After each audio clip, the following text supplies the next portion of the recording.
Hello everyone, मैं S के Singh, medical admission counsellor. आज मैं बात करने वाला हूं उन सभी स्टूडेंट के लिए जो नीट का एग्ज़ाम दिए हैं। इसके बाद एग्ज़ाम के बाद आपको रिजल्ट आएगा और रिजल्ट के बाद आपको क्या करना चाहिए। रिजल्ट आपको जून में आने वाला है। जैसे ही रिजल्ट आता है तो आपको क्या करना होगा, किन किन बातों पर ध्यान देना होगा। रिजल्ट के बाद आपको काउंसलिंग स्टार्ट होगा लगभग 7 डेज़ के बाद। तो इस 7 डेज़ के बाद आपको काउंसलिंग प्रोसेस के बारे में जानना काफ़ी आवश्यक है। तो मैं काउंसलिंग प्रोसेस के बारे में बताऊंगा, कौन कौन से डॉक्यूमेंट रिक्वायर्ड हैं, टोटल इंडिया में कितने टाइप्स के कॉलेजेस होते हैं और काउंसलिंग कितने टाइप की कराई जाती है, सीट अलॉटमेंट कैसे होते हैं, एलिजिबल कैंडिडेट कौन कौन से हैं काउंसलिंग के लिए। इन तमाम जानकारी को मैं देने वाला हूँ। इसके लिए यदि आप चैनल पर नए हैं तो लाइक सब्सक्राइब करके रखें, और यदि आपको एडमिशन चाहिए, स्कोर कम है या स्कोर अच्छा है लेकिन कर नहीं पा रहे हैं, तो आपको स्क्रीन पे नंबर दिया हुआ है या वीडियो के डिस्क्रिप्शन पे नंबर दिया हुआ है, वहाँ से नंबर लेके आप कॉल कर सकते हैं। वैसे हमारे इंडिया में टोटल 6 to 7 सेंटर है। महाराष्ट्र के अंदर मेरा सेंटर है तो वहाँ विजिट कर सकते हैं, मुंबई और पुणे में। इसके बाद मध्य प्रदेश में भोपाल में मेरा सेंटर है। इसके साथ साथ मेरा जो सेंटर है, ऑफिस है, वो दिल्ली में है, राजस्थान, जयपुर, उदयपुर में है। तो इन वेस्ट बंगाल में भी मेरा सेंटर अवेलेबल है। तो जो आपको नज़दीक हो वहाँ आप विजिट कर सकते हैं, हमारे एक्सपर्ट से डायरेक्ट बात कर सकते हैं। तो चलिए, सबसे पहले उन स्टूडेंट के लिए जिनका स्कोर अच्छा आया है, तो चलिए आपको गवर्नमेंट सीट मिल जाएगी। लेकिन वैसे स्टूडेंट जिनको स्कोर अच्छा नहीं आता है और उन्हें गवर्नमेंट सीट नहीं मिल पा रहा है और बजट का प्रॉब्लम है, तो आप अभी से ड्रॉप लेके आप अपना प्रिपरेशन कर सकते हैं। या फिर यदि आप MBBS के अलावा या BA MS BDS कर सकते हैं और आपका स्कोर पे BA MS और BDS की गवर्नमेंट सीट मिल जाती है, तो चाहे तो आप सेकंड ऑप्शन रख सकते हैं BA MS BDS या BHMS का। लेकिन यदि MBBS की सीटें नहीं मिल पा रही है, बजट का इशू आ रहा है, स्कोर भी अच्छा है, आप 30, 40, 50 लाख भी अरेंज नहीं कर सकते हैं, तो आप अपना प्रिपरेशन को फिर से स्टार्ट कर दें। और यदि आपको इंडिया में बजट, मैं वीडियो एक बना चुका हूं कि लोवेस्ट पैकेज का स्टेट कौन कौन से है, कितना स्कोर होना चाहिए। अगर उस वीडियो को देखेंगे तो आपको समझ में आएगा कि इंडिया में 40 लाख to 50 लाख का मात्र 3 ही ऐसे स्टेट है जहां 40 या 50 लाख का सीट अवेलेबल है, या फिर जहां पे स्टेट कोटे के सेमी गवर्नमेंट की सीटें हैं वहाँ पे अवेलेबल है। इसके लिए स्कोर आपको अच्छा होना चाहिए। अदरवाइज यदि आपका स्टेट में सेमी गवर्नमेंट की सीट नहीं मिल पा रहा है ना, या फिर आपको लो बजट का कॉलेज नहीं मिल पा रहा है, तो सेकंड ऑप्शन आपको ये होगा कि आप एब्रोड जा सकते हैं, इंडिया के बाहर जा सकते हैं। इसके लिए भी चाहे तो हमारे एक्सपर्ट से मिल सकते हैं। यदि आपको इंडिया के बाहर नहीं जाना है तो इंडिया में आपको 50 लाख, 60 लाख, 65 लाख से कम का कॉलेज नहीं मिलेगा। यदि आपका स्कोर जस्ट क्वालिफाई टू 300 या 400 स्कोर आता है, तो आपको लगभग 60 लाख, 65 लाख का कंप्लीट पैकेज जा सकता है। 10 lakh to 13 lakh per annum का आपको बजट जाएगा। तो ये आपको ध्यान में रखना होगा। लेकिन यदि आप इंडिया से बाहर जाते हैं तो आपको 30 लाख के कंप्लीट पैकेज में आपको सीटें अवेलेबल हो सकती है। 30 लाख, 32 लाख, कहीं पे 20 लाख का भी अवेलेबल है।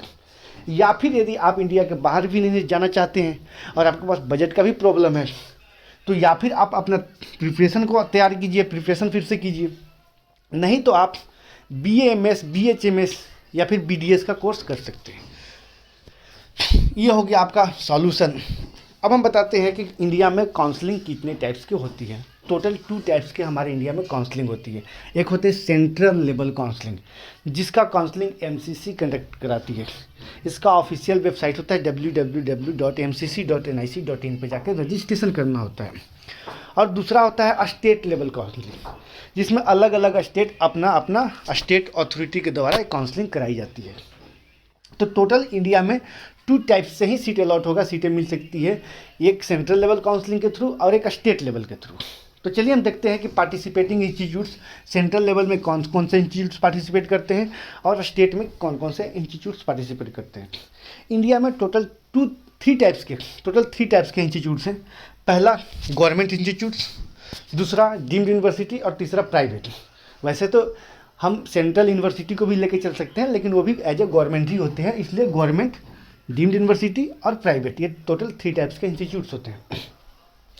इसमें जो सेंट्रल लेवल काउंसलिंग कंडक्ट कराई जाती है, इसमें ऑल इंडिया कोटे के जितने ऑल इंडिया में गवर्नमेंट सीट होता है उसका 15% जो सीटें होती है इसका अलॉटमेंट एमसीसी के थ्रू की जाती है। इसके लिए इंडिया के सभी स्टूडेंट एलिजिबल होते हैं। तो आपको एमसीसी के साइट पे जाकर रजिस्ट्रेशन करके आपको 15% कोटे के लिए आप जा सकते हैं। और प्लस में डीम्ड यूनिवर्सिटी के 100% सीटें जो होती है इसका भी काउंसलिंग एमसीसी कराती है। इसके साथ साथ सेंट्रल यूनिवर्सिटी का भी काउंसलिंग एमसीसी ही कराती है। इसके बाद स्टेट का क्या रोल होता है, अलग अलग स्टेट का अलग अलग ऑफिशियल वेबसाइट होता है, उस पर जाके रजिस्ट्रेशन करना होगा और काउंसलिंग करना होगा। इसके बारे में भी मैं कंप्लीट बताऊंगा। जैसे यूपी का जो ऑफिशियल वेबसाइट है www.updgme. करके है, या यूपी नीट करके 2 ऑफिशियल वेबसाइट है, तो यूपी नीट पे जाके आपको रजिस्ट्रेशन करना होगा। इसी तरीके से छत्तीसगढ़ के अंदर जाएंगे तो CGDGME है। इसी तरीके से कर्नाटका के जाएंगे तो www.kea.kar.nic.in पे जाकर रजिस्ट्रेशन करना होता है। तो अलग अलग स्टेट का अलग अलग पोर्टल होता है। तो स्टेट काउंसलिंग में जो इंस्टीट्यूट्स पार्टिसिपेट करती है, जो भी स्टेट का 85% गवर्नमेंट सीट होता है, जो ऑल इंडिया को 15% सीट देने के बाद रिमेनिंग जो 85% सीटें बचती है, इसका काउंसलिंग होती है, वो स्टेट के थ्रू अलॉट होता है। यानी कि स्टेट काउंसलिंग में 85% सीटें होंगी गवर्नमेंट की, प्लस में प्राइवेट के 100% सीट। तो अब यहाँ पे क्लियर हो गया होगा कि सेंट्रल यूनिवर्सिटी में डीम्ड यूनिवर्सिटी और 15% गवर्नमेंट सीट, और स्टेट में प्राइवेट कॉलेज प्लस में 85% गवर्नमेंट सीट। अब थोड़ा सा कन्फ्यूजन होगा, डीम्ड और प्राइवेट में दोनों तो पेमेंट सीट ही है, पेड सीट ही है, तो दोनों डीम्ड और प्राइवेट में डिफरेंस क्या है। देखिए, दोनों प्राइवेट ही होते हैं, लेकिन डीम्ड यूनिवर्सिटी हो खुद का यूनिवर्सिटी होता है, सेंट्रल लेवल पे होता है, इनका खुद का यूनिवर्सिटी होता है। प्राइवेट कॉलेज जो होते हैं वो किसी और यूनिवर्सिटी से एफिलिएटेड होता है। तो दोनों एक ही तरीके के होते हैं, लेकिन दोनों का रोल अलग अलग है। अब यहाँ पे बात करते हैं कि जो अभी तक का रूल है, इस रूल के अकॉर्डिंग मैं आपको काउंसलिंग प्रोसेस बताता हूँ। काउंसलिंग प्रोसेस किस तरीके से करना होगा। वैसे जहाँ तक इन्फॉर्मेशन आ रही है गवर्नमेंट ऑफ इंडिया की तरफ से कि स्टेट काउंसलिंग नहीं कराई जाएगी। यदि स्टेट काउंसलिंग नहीं कराई जाती है तो सिर्फ सेंट्रल लेवल ही काउंसलिंग रहेगा, और सेंट्रल लेवल काउंसलिंग के थ्रू ही गवर्नमेंट, प्राइवेट, डीम्ड जितने भी कॉलेज हैं इसका अलॉटमेंट होगा। तो ये भी आपको ध्यान रखना होगा कि हो सकता है कि इस साल रूल चेंज हो जाए। तो जिस तरीके से सेंट्रल लेवल का काउंसलिंग होता है, उसी तरीके से सेम प्रोसेस स्टेट का भी होता है, लेकिन स्टेट में प्राइवेट कॉलेज पार्टिसिपेट करता है, सेंट्रल लेवल में प्राइवेट कॉलेज पार्टिसिपेट नहीं करता है। तो यदि काउंसलिंग का रूल चेंज हुआ तो काउंसलिंग जो कराया जाएगा उसमें प्राइवेट, गवर्नमेंट और डीम्ड सभी का काउंसलिंग है वो एमसीसी ही कंडक्ट कराएगी। ऐसे कंडीशन में मैं जैसा ही रूल चेंज होगा मैं आपको कंप्लीट इन्फॉर्मेशन दे दूंगा, अपडेट दे दूंगा। लेकिन अभी जो रूल है करंट, उसके अकॉर्डिंग मैं बता रहा हूँ। जैसे आप सेंट्रल लेवल काउंसलिंग करते हैं तो आप एमसीसी के ऑफिशियल साइट पे जाते हैं, गूगल पे सर्च मारना है। तो यहाँ पे सबसे पहले यदि आप काउंसलिंग प्रोसेस करते हैं, रिजल्ट के 7 डेज बाद आपको एमसीसी के साइट पे शेड्यूल आता है, उस शेड्यूल के अकॉर्डिंग आपको एमसीसी की साइट पे जाकर रजिस्ट्रेशन करना होता है। या फिर जो काउंसलिंग होता है वो अल्टरनेट मोड में होता है। पहले सेंट्रल लेवल काउंसलिंग होगा, इसके बाद स्टेट का होगा, यानी कि सेंट्रल लेवल यानी कि राउंड 1 होगा, इसके बाद स्टेट का राउंड 1, फिर सेंट्रल लेवल एमसीसी जो कंडक्ट करती है इसका राउंड 2 होगा, फिर स्टेट का राउंड 2 होगा। यानी कि एक साथ काउंसलिंग नहीं हो सकता है, या फिर स्टेट का पहले काउंसलिंग नहीं हो सकता है सेंट्रल लेवल के काउंसलिंग के पहले, ये ध्यान देना होगा। तो यहाँ पे सबसे पहले अगर आप सेंट्रल लेवल काउंसलिंग कराते हैं या फिर स्टेट का कराते हैं, तो सेंट्रल लेवल का काउंसलिंग कराते हैं तो एमसीसी का ऑफिशियल साइट पे जाना है। गूगल पे जाने के बाद आपको ऑप्शन आएगा इस तरीके से, यूजी मेडिकल काउंसलिंग। तो यूजी मेडिकल काउंसलिंग पे आप क्लिक करेंगे। इसी तरीके से स्टेट का, अलग अलग स्टेट का ऑफिशियल साइट पे जाएंगे तो वहाँ पे भी आपको पोर्टल आएगा, उस पोर्टल पे इसके अकॉर्डिंग ही आपको करना होगा। वहाँ पे थोड़ा फॉर्मेट अलग होता है अलग अलग स्टेट का। तो यूजी मेडिकल काउंसलिंग पे क्लिक करना है। क्लिक करने के बाद इस तरीके से आपको फॉर्मेट आएगा, कैंडिडेट रजिस्ट्रेशन। यहाँ पे आपको रोल नंबर डालना होगा, application number, candidate name, mother name, date of birth, mobile number वही डालना है, साथ में ईमेल आईडी जो आप फॉर्म भरते समय डाले थे एग्ज़ाम के समय, सिक्योरिटी पिन डालना है। डालने के बाद आपको सबमिट करना है। जैसे ही सबमिट करते हैं, सबमिट करने के बाद आपको यूज़र आईडी पासवर्ड आपको क्रिएट होता है, जो कि आपको मोबाइल नंबर या मेल पे चला जाएगा। इसके बाद आपको यहाँ पे लॉगिन करना है। लॉगिन करना है, यूज़र आईडी रोल नंबर डालना है। रोल नंबर डालने के बाद पासवर्ड डालना है।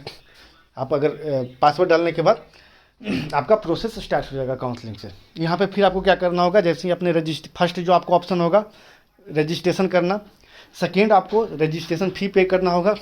रजिस्ट्रेशन करने के बाद सिक्योरिटी फ़ी पे करना होगा। सिक्योरिटी फ़ी जो है वो कुछ इस तरीके से पे करना होगा। सिक्योरिटी फ़ी अगर आप पे करते हैं तो उसका मैं फॉर्मेट एमसीसी के लिए रजिस्ट्रेशन फ़ी, जनरल स्टूडेंट और ईडब्ल्यूएस के लिए, गवर्नमेंट सीट के लिए आपको 1000 रुपीज़ चार्ज की जाती है, और सिक्योरिटी डिपॉजिट जो करना होगा वो आपको करना होगा 25,000। वहीं अगर बात किया जाए कैटेगरी वाले ओबीसी एससी एसटी कैंडिडेट के लिए, तो इनका 500 रजिस्ट्रेशन अमाउंट और 10,000 रुपीज़ सिक्योरिटी डिपॉजिट करना होता है। ये आपका गवर्नमेंट सीट के लिए। लेकिन यदि आप डीम्ड यूनिवर्सिटी के लिए पार्टिसिपेट करते हैं तो इसके लिए 5,000 रुपीज़ सभी कैटेगरी के स्टूडेंट के लिए। इसमें कोई आपको कैटेगरी का बेनिफिट नहीं मिलेगा। इसमें 5,000 रजिस्ट्रेशन अमाउंट और 2 लाख रुपीज़ आपको सिक्योरिटी डिपॉजिट। इसमें अगर आप जो सिक्योरिटी डिपॉजिट करते हैं ये रिफंडेबल होता है। गवर्नमेंट के लिए करते हो या फिर डीम्ड के लिए 2 लाख करते हैं, ये रिफंडेबल होता है। लेकिन रजिस्ट्रेशन फी होता है, रिफंडेबल नहीं होता है। रिफंड आपको जो होता है सिक्योरिटी डिपॉजिट, वो इसी कंडीशन पे होता है यदि आपको सीट किसी भी राउंड में नहीं मिलती है, या फिर आपको राउंड 1 में सीट मिलती है, आप सीट नहीं लेते हैं तो। यदि आपको राउंड 2 में सीट मिल जाती है और सीट को अगर आप ले लेते हैं, या फिर सीट नहीं लेते हैं, सीट लेते हैं तो आपको रिफंड होगा। अगर सीट नहीं लेते हैं तो रिफंड नहीं होगा, फॉरफिट कर ली जाएगी।